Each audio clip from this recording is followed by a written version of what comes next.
हाँ जी, जय हिंद सभी को। नमस्कार, एक बार फिर से स्वागत करता हूँ आप सभी का अपने YouTube चैनल पे। तो भाई एक और कोशिश मेरी तरफ से आप लोगों के लिए कि जो भी बच्चे जो न्यूमेरिकल के प्रॉब्लम से परेशान हैं या न्यूमेरिकल्स नहीं बनते हैं, तो उन लोगों के लिए मैं एक छोटी सी सीरीज ये लेके आ रहा हूँ जिसमें जो भी इम्पोर्टेंट चैप्टर्स हैं या जो भी इम्पोर्टेंट न्यूमेरिकल्स हैं वो मैं इसमें आपको करा देता हूँ। तो कोशिश ये रहेगी कि आप मैक्सिमम यदि यहाँ से न्यूमेरिकल आए तो आप बना ले जाओगे। ओके, कुछ डिफिकल्ट आता है तो भाई उसके लिए मैं आपको मतलब ये नहीं कहूंगा कि ओवर कॉन्फिडेंस वाली बात नहीं, बट ये है कि मैक्सिमम आप न्यूमेरिकल यहाँ से कर लोगे, क्योंकि जितना भी बच्चों को मैंने कराया है जब क्वेश्चन उनके सामने आते हैं तो वो बना ले जाते हैं। तो यहाँ पे जो भी आपके फिजिक्स के होंगे या केमिस्ट्री के न्यूमेरिकल्स होंगे तो वो आप क्या है कर लोगे। जैसे ये आपकी पार्ट 1 यानी कि आपकी वीडियो 1 है, जिसमें आज हम सिंपल हार्मोनिक पेंडुलम मोशन के बारे में बात करेंगे। तो उसके न्यूमेरिकल्स को हम समझने की कोशिश करेंगे कि वहां से क्वेश्चन कैसे पूछा जाता है। उसके बाद आप कमेंट करके बता सकते हैं आपको किस में प्रॉब्लम हो रही है। तो नेक्स्ट वीडियो हम फिर क्या है उसी पे ले आएंगे। चलिए, जैसे हम बात करते हैं एसएचएम पे। एसएचएम पे कभी कभी न्यूमेरिकल आ जाता है। और न्यूमेरिकल कैसे पूछा जाता है? न्यूमेरिकल के लिए देखो, जो बेस होता है वो होता है कि आपको उसका फॉर्मूला पता होना चाहिए।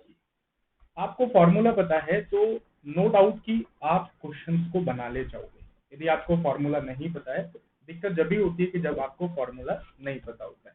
फॉर्मूले के साथ साथ फिर आप कॉन्सेप्ट पे रहिएगा और आप अपने रूल्स पे रहिएगा, आपका न्यूमेरिकल्स गलत नहीं होगा। जैसे एसएचएम पे एक फॉर्मूला होता है, time period is equal to 2π√L/G। अब इससे रिलेटेड काफी सारे न्यूमेरिकल आपसे पूछ लिए जाते हैं।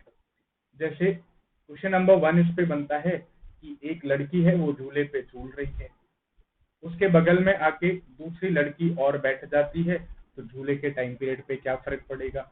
घटेगा, बढ़ेगा, सेम रहेगा या फिर कुछ भी नहीं होगा?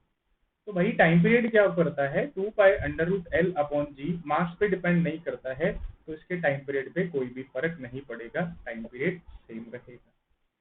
दूसरा क्वेश्चन यहीं से पूछ सकता है कि पहले ये लड़की क्या है बैठकर झूल रही थी, अब ये लड़की क्या है खड़े होकर झूलने लग जाती है, तो इसके टाइम पीरियड पे क्या फर्क पड़ेगा? तो भाई पहले जो इसकी इफेक्टिव लेंथ थी वो एल थी, अब इफेक्टिव लेंथ स्मॉल है एल हो गई, तो time period 2π√L/G। Effective length कम हो गई तो टाइम पीरियड भी क्या हो जाएगा, कम हो जाएगा, यानी कि डिक्रीज हो जाएगा। क्वेश्चन नंबर 3 पे आ जाओ। क्वेश्चन नंबर 3 क्या कहता है? घड़ी वाला क्वेश्चन आता है कि घड़ी को आप हायर ऑल्टीट्यूड पे लेके जाते हो या फिर माइंस में लेके जाते हो। दोनों जगह जाने पर जी की वैल्यू डिक्रीज होगी, यहाँ पे भी जी की वैल्यू डिक्रीज, यहाँ पे भी जी की डिक्रीज। तो टाइम पीरियड क्या होता है, दैट इज 2π√L/G। जी की वैल्यू डिक्रीज होगी तो टाइम पीरियड बढ़ जाएगा। टाइम पीरियड बढ़ने का मतलब है कि जो घड़ी का पेंडुलम पहले कम टाइम दे रहा था अब वो ज्यादा टाइम लेगा। इसका मतलब वॉच क्या हो जाएगी, स्लो हो जाएगी। इसका मतलब क्या होगा, वॉच क्या हो जाएगी, स्लो हो जाएगी। ठीक है, तो इस तरीके के क्वेश्चंस आपके एग्जामिनेशन में बन जाते हैं। और भी क्वेश्चन देख लेते हैं सिंपल हार्मोनिक मोशन पे। ठीक है, काफी सारे क्वेश्चंस बनते हैं, तो ये जो सीरीज है आप इसको देखते रहिएगा। ठीक है, क्योंकि ये आपसे क्वेश्चन पूछ सकता है।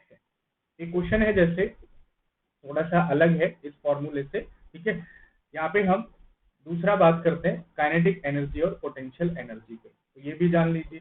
सिंपल हार्मोनिक मोशन की जो काइनेटिक एनर्जी होती है वो क्या होती है, 1/2m⍵² और ब्रैकेट में a² माइनस y² के बराबर होती है।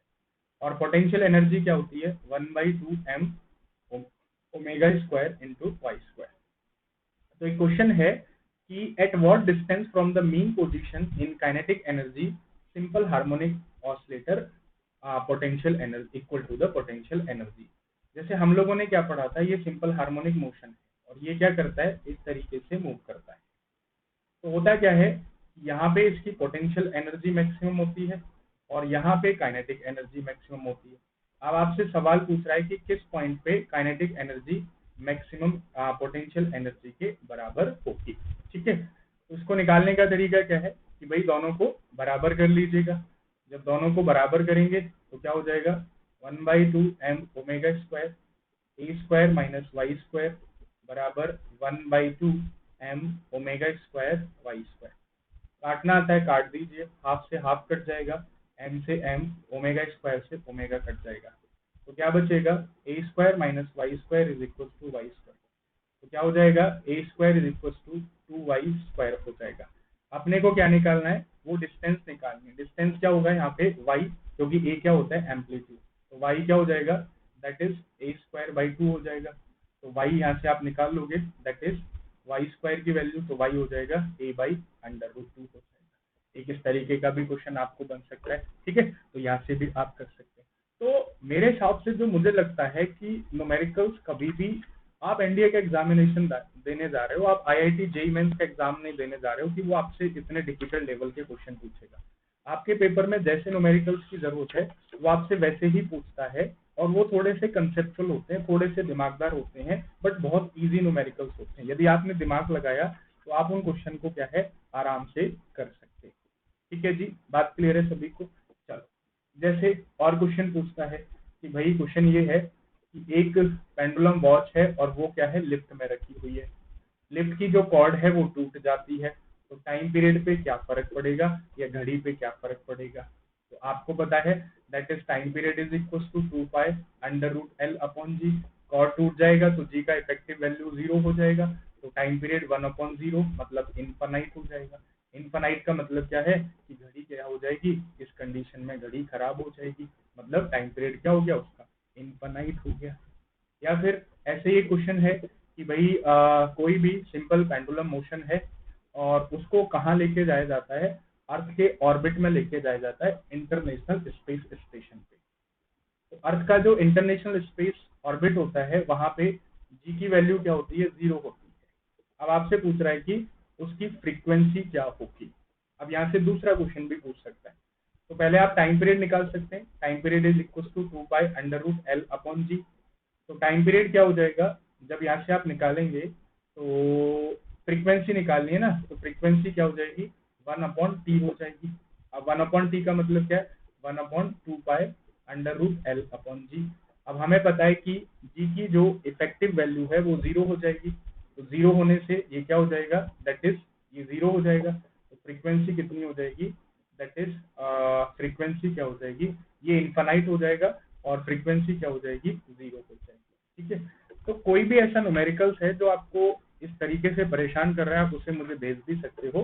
बाकी ये सीरीज आपको काफी हेल्प करेगी आपके न्यूमेरिकल्स को समझने में। ठीक है, तो जितने भी टाइप के क्वेश्चंस होंगे मैं कोशिश करूंगा कि आपको हर टाइप का क्वेश्चन इस सीरीज में करा दूं, चाहे वो ऑप्टिक्स से हो इलेक्ट्रिसिटी से हो। ठीक है, तो मिलते हैं अपनी नेक्स्ट वीडियो में अगले टॉपिक के साथ।